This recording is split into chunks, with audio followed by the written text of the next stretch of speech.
नमस्कार दोस्तों, आज की कहानी है भारत के एक सबसे बड़े बैंक और भरोसेमंद बैंक की, पंजाब नेशनल बैंक।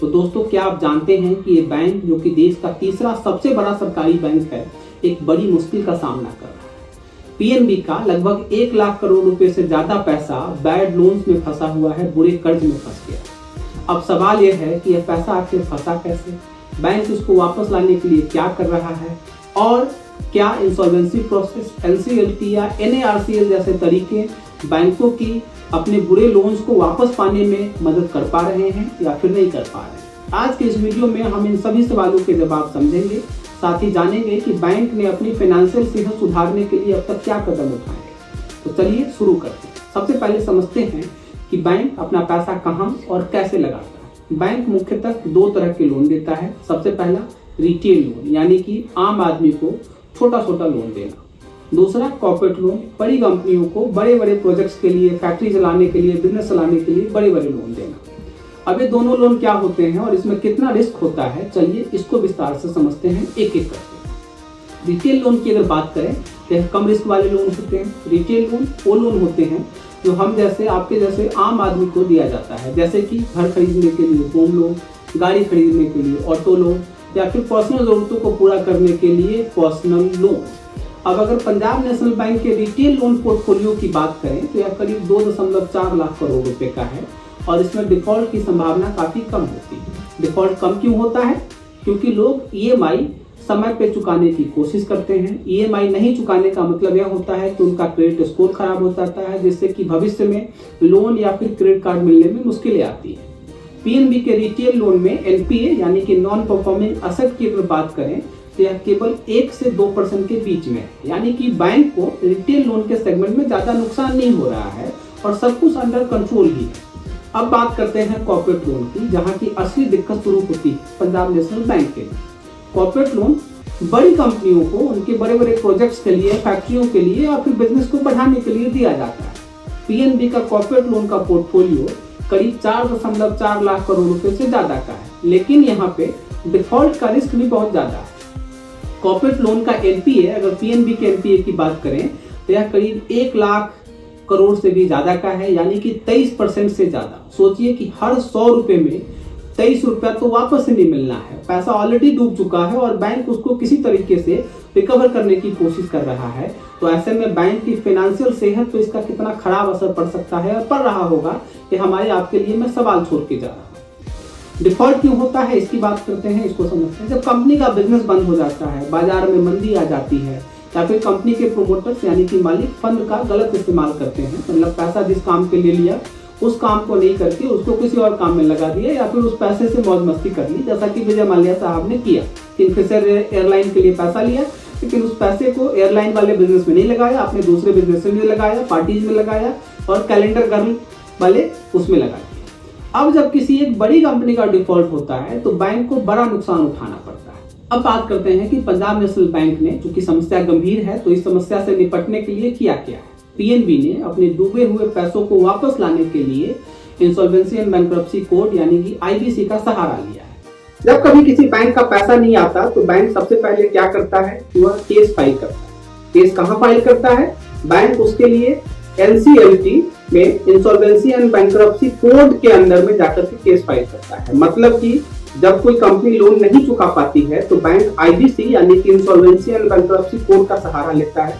मामला कहाँ जाता है? मामला जाता है एनसीएलटी यानी कि national company law tribunal. NCLT में जनरली 2 रास्ते होते हैं। पहला रेजोल्यूशन प्रोसेस, मतलब कंपनी को बचाने की कोशिश की जाती है, कंपनी के बिजनेस को रिवाइव करने की कोशिश की जाती है, और उस बिजनेस को रिवाइव करके अगर यह संभव हो पाता है कि जो क्रेडिटर्स हैं, मतलब जो बैंक्स हैं जिन्होंने कंपनी को बिजनेस करने के लिए लोन दिया है, उनका पैसा अगर चुकाया जा सकता है तो यह कोशिश सबसे पहले की जाती है। लेकिन अगर मान लीजिए कि कंपनी की हालत बिल्कुल ऐसी है कि उसके बिजनेस को रिवाइव नहीं किया जा सकता, मतलब कंपनी को नहीं बचाया जा सकता चाहे कुछ भी हो जाए, तो ऐसी स्थिति में लिक्विडेशन का सहारा अपनाया जाता है। इस स्थिति में कंपनी की जो संपत्तियां होती हैं, उसके जो पूरे असेट्स होते हैं, उसको बेच करके उसकी जो देनदारियां होती हैं, मतलब जो कर्जा होता है और बाकी जो देनदारियां होती हैं, उसको वापस कर दिया जाता है। यह सब सुनने में बड़ा आसान लगता है, लेकिन लिक्विडेशन प्रोसेस में बहुत बड़ी समस्या भी होती है। लिक्विडेशन के दौरान कंपनी के एसेट्स की वैल्यू अक्सर काफी गिर जाती है सोचिए कि आपने 50 लाख रुपए का फ्लैट खरीदा और जब आप उसको बेचने जा रहे हैं तो आपको मार्केट में कोई 15 लाख रुपए की ऑफर नहीं कर रहा है। यही समस्या बैंकों के साथ भी होती। बैंक ने अब तक 831 मामलों में इंसॉल्वेंसी की प्रक्रिया शुरू की है। कुल बकाया 1 लाख करोड़ से ज्यादा। अब इनमें से 797 मामलों में नेशनल कंपनी लॉ ट्रिब्यूनल ने अपना ऑर्डर दे दिया है, फैसला दे दिया, मतलब उसको एक्सेप्ट कर लिया है। इनमें से भी 275 मामलों में समाधान हो चुका है, जिससे कि पंजाब नेशनल बैंक को करीब 47,444 करोड़ रुपए की रिकवरी हो चुकी है। 304 मामले ऐसे हैं जो कि लिक्विडेशन में जा चुके हैं, जिनका कुल बकाया 35,000 करोड़ रुपए से ज्यादा का है। काफी मामले जो बाकी मामले हैं अभी प्रोसेस में ही है, उनमें अभी कोई फैसला नहीं आया है, मतलब पंजाब नेशनल बैंक को अभी मालूम नहीं है कि वो पैसे डूबेंगे या क्या हो। अब बात करते हैं NARCL यानी कि national asset reconstruction company limited की। पीएनबी ने अपने 14 बड़े डिफॉल्ट्स के मामले, जिनकी कुल रकम 3,778 करोड़ रुपए थी, NARCL को ट्रांसफर किए। अब तक इनसे कुल रिकवरी 987 करोड़ की हुई, मतलब कि कुल 26% की ही रिकवरी हो पाई है। पीएनबी ने यह भी बताया है कि वो 13 और मामले, जिनका की कुल बकाया 2,370 करोड़ है, NARCL को ट्रांसफर करने की प्रक्रिया में है। अब सवाल यह उठता है कि क्या NARCL बाकी गेम चेंजर साबित होगा, और इस सवाल का जवाब आपको यह जानकारी के साथ देना है कि जो NARCL को 3,778 करोड़ के मामले रेफर किए थे पीएनबी ने, NARCL उसमें केवल 987 करोड़ रुपए ही रिकवर कर पाई है, मतलब टोटल रिकवरी केवल 26% की है। अब इस जानकारी के साथ आप इस सवाल का जवाब दीजिए कमेंट बॉक्स में कि क्या NARCL बाकी गेम चेंजर है या नहीं है, या यह केवल एक अस्थायी समाधान ही बनकर के रह जाए। पीएनबी के कुछ बड़े और चर्चित डिफॉल्ट के मामले हैं, उसमें जेट एयरवेज सबसे बड़ी कंपनी थी, इंडिया की एयरलाइन इंडस्ट्री में सबसे बड़ी कंपनियों में से। जेट एयरवेज का मामला हाल ही में सुप्रीम कोर्ट ने लिक्विडेशन के लिए ऑर्डर पास किया है। पीएनबी ने 950 करोड़ रुपए का लोन दिया हुआ था। खराब प्रबंधन और फंड डाइवर्जन की वजह से कंपनी डूब गई। फिलहाल कंपनी पे ईडी की इन्वेस्टिगेशन वगैरह भी चल रही है। पूरी रकम मिलने की संभावना बिल्कुल नगण्य है, मतलब मुझे नहीं लगता कि पंजाब नेशनल बैंक को जेट एयरवेज से कुछ भी पैसा वापस मिल पाए। दूसरे अगर बड़े मामले की बात करें तो एक वदराज से बैंक करके कंपनी थी, इसने भी पंजाब नेशनल बैंक से बड़ा कर्ज लिया, लेकिन अपने प्रोजेक्ट्स को टाइम पे पूरा नहीं किया। प्रोमोटर्स पे फंड डाइवर्जन के गंभीर आरोप लगे हैं। अर्सिया लिमिटेड और स्टडी इंडस्ट्रीज भी दो ऐसी बड़ी कंपनियां हैं जिन्होंने पीएनबी से बड़ा कर्ज लिया, लेकिन अपने लोन को रीपे करने में नाकामयाब रही। इन मामलों से यह सवाल उठता है कि क्या बैंक को कॉर्पोरेट लोन देने से पहले और सख्ती से अपने नियमों को लागू करना चाहिए, और किसी भी तरह का जो एक्सटर्नल प्रेशर बैंकों पे आता है लोन देने के लिए, उन सभी तरह के प्रेशर को इग्नोर करना चाहिए। अब बात करते हैं कि पीएनबी अपनी मौजूदा स्थिति, मतलब उसकी जो खराब फाइनेंशियल स्थिति है, फाइनेंशियल सेहत है, उसको सुधारने के लिए क्या कदम उठा रहा है या क्या कदम उठा चुका है।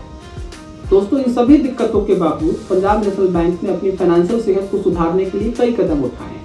सबसे पहले बात करते हैं ग्रॉस एनपीए की। सितंबर 2023 में 65,563 करोड़ रुपए से घट करके सितंबर 2024 में 47,582 करोड़ रुपए का रह गया, मतलब पंजाब नेशनल बैंक ने उनका जो ग्रॉस एनपीए है उसको कम किया है, यह अच्छा संकेत है। दूसरा, अगर नेट एनपीए की बात करें तो 13,114 करोड़ रुपए से घट करके 4,674 करोड़ रुपए रह गया। यहाँ भी बैंक ने अपनी स्थिति में सुधार किया है। बैंक धीरे धीरे अपनी स्थिति सुधार रहा है और फंसे हुए कर्ज को कम करने की कोशिशों में जुटा हुआ। तो यह थी पंजाब नेशनल बैंक के 1 लाख करोड़ फंसे कर्ज की पूरी कहानी। अब मुझे आपसे 3 सवाल पूछने हैं। सबसे पहला, क्या इंसॉल्वेंसी प्रोसेस को और तेज और आसान बनाने की जरूरत है? एनसीएलटी को और जल्दी इसको निपटाने की जरूरत है, ताकि बैंकों की रिकवरी ज्यादा से ज्यादा हो पाए और जल्दी से जल्दी हो पाए। क्या बैंकों को कॉर्पोरेट लोन देने से पहले और सख्ती से नियमों को लागू करने की जरूरत है, ताकि वो केवल जेन्युइन बिजनेसेस को पैसा दें, जहां से पैसे की आने की संभावना ज्यादा हो, न कि डूब जाने की संभावना? और क्या NARCL जैसे उपाय बैंकों के लिए लंबे समय तक कारगर साबित हो सकते हैं? आप अपने जवाब जो भी हों मुझे कमेंट करके बताइए, और अगर यह वीडियो आपको जानकारीपूर्ण लगी है तो इसको लाइक कीजिए, शेयर कीजिए, और मेरे चैनल को सब्सक्राइब अगर आपने नहीं किया है तो इसको सब्सक्राइब कर लीजिए। मिलते हैं अगले वीडियो में, तब तक के लिए धन्यवाद।